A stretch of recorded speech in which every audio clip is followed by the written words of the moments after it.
What's up, y'all? My name is Emily, and I am here to overshare.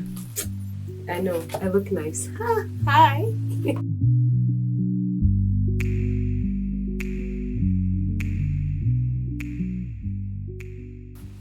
Hi, guys. Welcome back to my channel. Thank you so much for clicking on this video. How are you today? I hope you're doing good. I hope all is well, and if it isn't, I just hope you're doing okay. And on today's video, I'm titling it Accountability. And I think I'm gonna base it off of my previous relationship. I don't want to say relationships because I don't feel like the only legit relationship I was in was that one. Before that, I want to say maybe I've only experienced like 2 relationships that were like serious. The other ones are just a freaking joke. A whole total joke. Anyways. And basically I think I just want to talk about the experience and the lessons that I learned. Even just for my own self or about myself. Yeah, and just go from there. So I was in my previous relationship, at least I was in a long distance relationship, and it went on for 3 years, guys. 3 years, I know. And I think when the time came like to finally just end it, I personally came to that point of choosing to walk away. And I think I'd sat through enough or tolerated enough mistreatment or mishandling from this person or by this person of me and my feelings to the point where I decided, okay, this doesn't even feel worth it anymore. I'm a leave. Like, because when I think back to maybe the beginning of the relationship leading up to when it ended, I think I changed so much, or I changed myself so much to try to kind of fit or accommodate, that relationship, or to hold on to that I'm in a relationship or phase, or I want to say that's like, is it a title? Maybe. Yeah. No. But just to say that, yeah, I'm in a relationship. I have a boyfriend. I'm with somebody. We're in a relationship. I wanted that for me so bad. And I think I was willing to look away from so many things just to maintain that. And in the process of it, I lost myself completely, or I lost who I thought who I knew myself to be. All of that was just vanished into the whole experience. And mainly because I think my greatest challenge or my greatest struggle was feeling unheard and not feeling understood, or at least my feelings were not being understood by this person. And then just on top of that, the fact that it was a long distance. There's no physical, contact with this person. That even just frustrated the whole experience even more, because there's no physical time spent together. It's all virtual, and it's all about just trusting that this person, is committed fully enough to show up in the hopes that eventually you come to be together, or at least you're now going to be in one, space together, and it leads to more. That was what I believed it was going to be. I knew that that was end game for me, that was going to be the guy that I was going to be with, get married to, have kids, the whole thing, But boy, oh boy, things are not that way. But even with that, I think I'm kind of glad that it went that way, because in truth, I got into that relationship when I was 21. You're young, dumb, and you just fall in love so easy, and you barely even know who you are at 21. You don't know who you are, and I don't think you ever will know who you are completely. There's just going to be very many versions of you that will show up in different phases of your life. And now that I know that, back then, there's no way I would have even had the slightest idea that was going to be the case. And so now looking back, I'm like, okay, yeah, I was rushing into it too soon. And not that there's like a timeline to love or anything like that. I don't believe there's a timeline to anything. I think it happens for you when it happens for you. When you've met your person, and it's just let's go, We're in it for the long run. And with that, I think I'm kind of grateful that maybe things played out the way that they did, because I now kind of took a different direction in my life. I'm learning to kind of, just embrace myself, or to even just be firm in my voice, and to know what it is that I want, and to love myself more. Because another mistake that I feel I made was believing that you can love someone into loving you. There's no such thing. It will never happen. You will not love nobody into loving you. You will never do that. You will never achieve that. Unless somebody chooses to willingly to show up for you in the ways that they are required to show up for you. All in the efforts of making it work with you in the aspect of relationship. You cannot convince them, no matter how hard you try. And that was what I did also. But in the process, I lost myself completely. I changed. I didn't even know who I was when I left that relationship, because I was like, what was this? How did I, when you get out of it, when like the what are they called? The colored glasses come out, and you're like, this is what I was crazy about. Yeah. And not to put the other person down or to like look down upon it. It's just based on what I think, but the need for love, or the need that we all kind of have for love. Because I feel like, not for everybody, but we've all experienced like a broken version of love in some sense. And that is what we kind of go into relationships to try to fix, or to kind of like fill that space. And then, unfortunately, like some people end up getting lost in that, and they're just never able to come out. And I'm glad that I was able to just be like, okay, I want love, but this is not it. And I'm willing to walk away from this while I still can, while I still have like a hold of myself, or whatever little part of myself was left in that moment. And I also want to say it was also kind of helpful to get to the point where you also recognize that your own personal trauma was playing a part in making things challenging in the relationship, and to also take a look at myself and what part I was playing, or what I was contributing to, like, in terms of just maybe frustrating the relationship to work. And doing the work on that part, or at least healing, I want to say, like, has helped me also just, I think,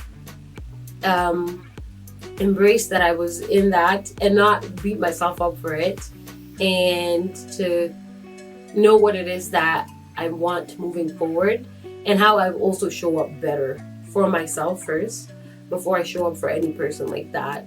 And I think once you get to the point where you can do that, like even in terms of relationships, like it's not that much of a struggle for you.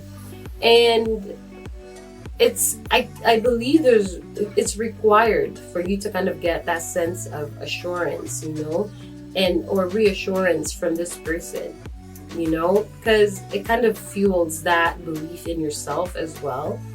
But also knowing that you can be that and give that to yourself is vital, because you will not like get lost again in the efforts of finding love or feeling fulfilled by being in a bad relationship, simply because there's maybe this one need that this person is meeting for you, but there's all these other things that they're not doing, and it's just hurting you and your ability to just evolve beautifully and grow and just enjoy life and the experience of being with somebody.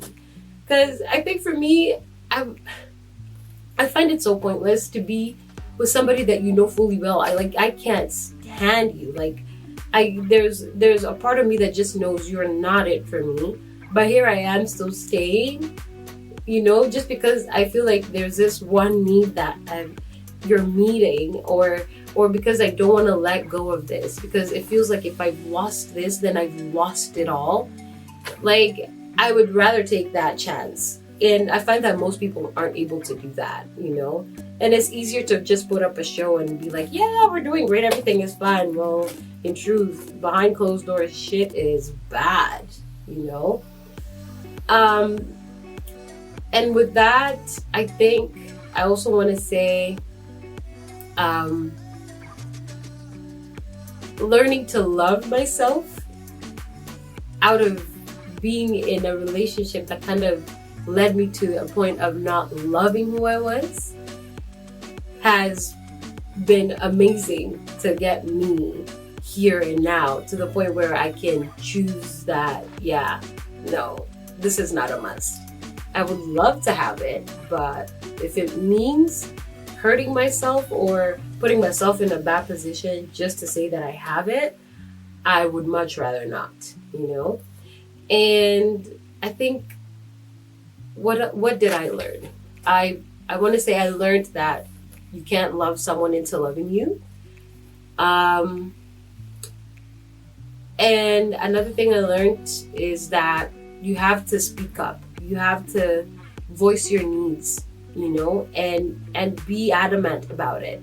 Because for me, in that relationship, whenever it was that I would voice my needs, I would find, or in response, what I would get was, oh, you're being dramatic. Now, why you always just bring drama? Oh, why this, why that? And then you're left there. Like, I swear there were times where I'd be left feeling like, maybe it's me that's the issue. You've ever been gaslit so much that you're like, guy, yeah. You end up saying sorry for something like that was not even your fault in the first place because of how you've been gaslit into believing that it's your fault. My God, that one. I still think about that now, and I'm like, hey, gay guy. 3 years, like even me, I was strong. Like, cause now, no way, absolutely no way. Hell no. I wouldn't put up with half of the shit that I put up with back then, But even with that, I'm glad I'm here now. I'm glad I can say that now. But mapenzi sometimes can have you, how rationale and logic just exits the chat when you're in love. You're just like, you got to take it completely.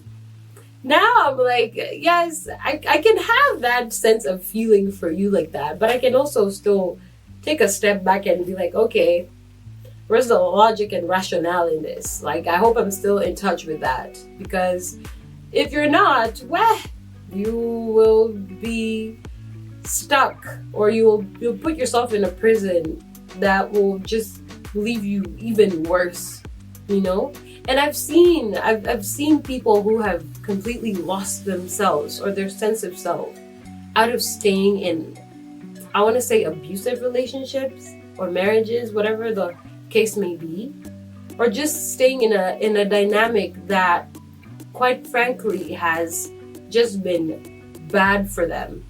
And how low, how they come out, and you're just like, guy, this is not the same person, And I'm usually like so like proud when I see somebody come out of that.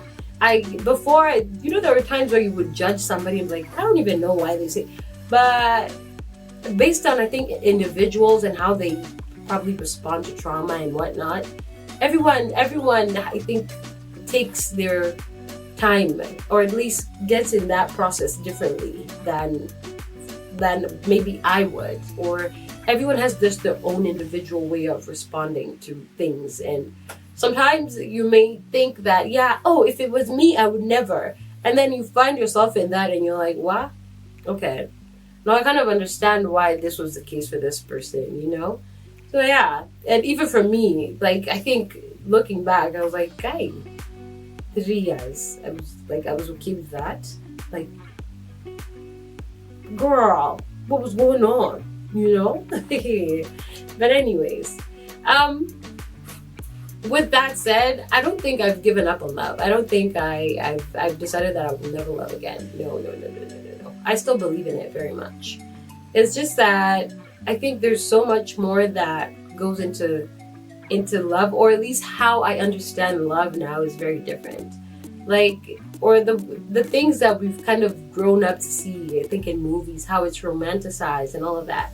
Yes, that part is great, but I think there's also another like version of love that is very subtle. It's in the mundane, like the just the basicness of it. There's also so much love in that also, you know?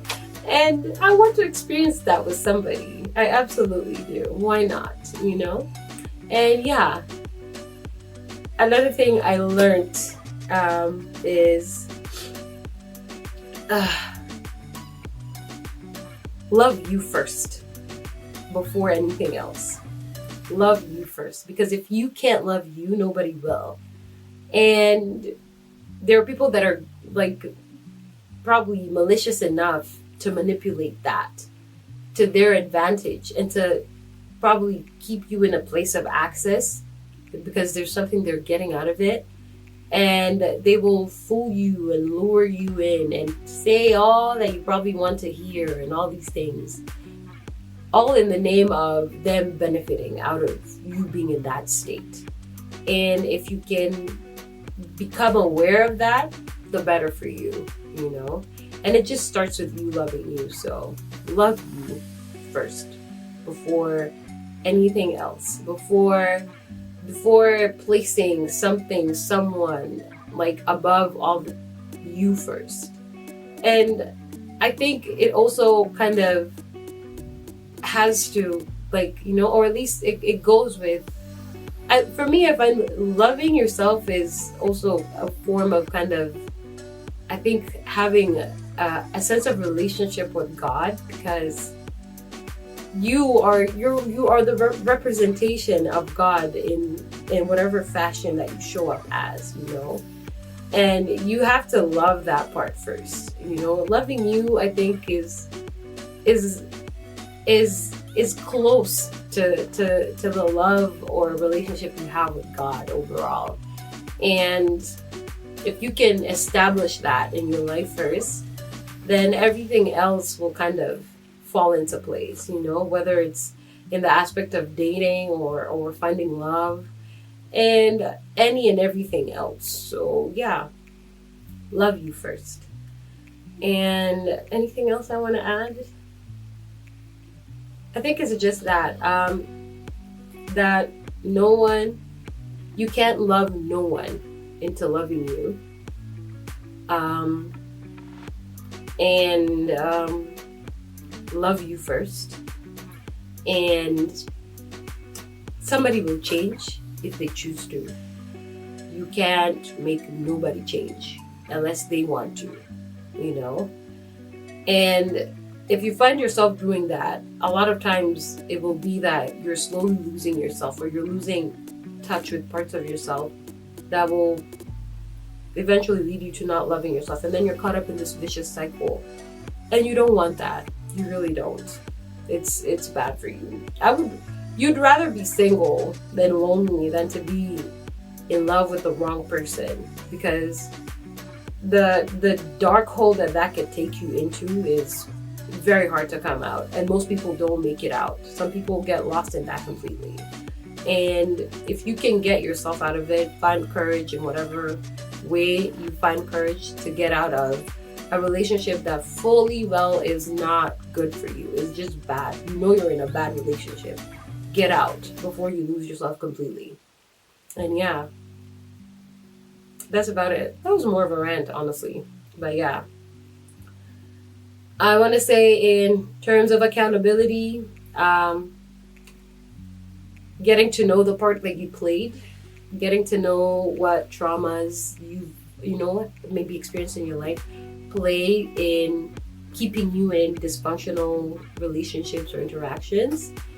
And eventually, I think forgiving yourself also for being in relationship that did not sustain or, get you to that point of being more in touch with yourself, and yeah, those are, I think, the key things that I want to say will help you take accountability for you. So yeah, I hope this will help somebody. I hope I made sense. I hope I kind of pieced it all well together. We'll see about that.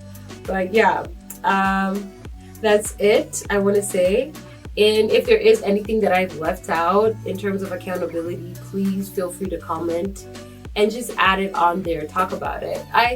I really want to engage with my audience, and I'm trying to figure out like what is the best way to do it. Maybe go on lives. Would you guys be down to watching lives or getting on my lives? Because even that, I'm just like, ooh, wait, how do you do that? How do you keep people engaged in a live? But it's all a journey. It's all a journey. I'm gonna learn. I'm gonna get better at this. And yeah, that's it, folks. Don't forget to like, share, comment, subscribe, do the damn thing. And I will see you around. Bye.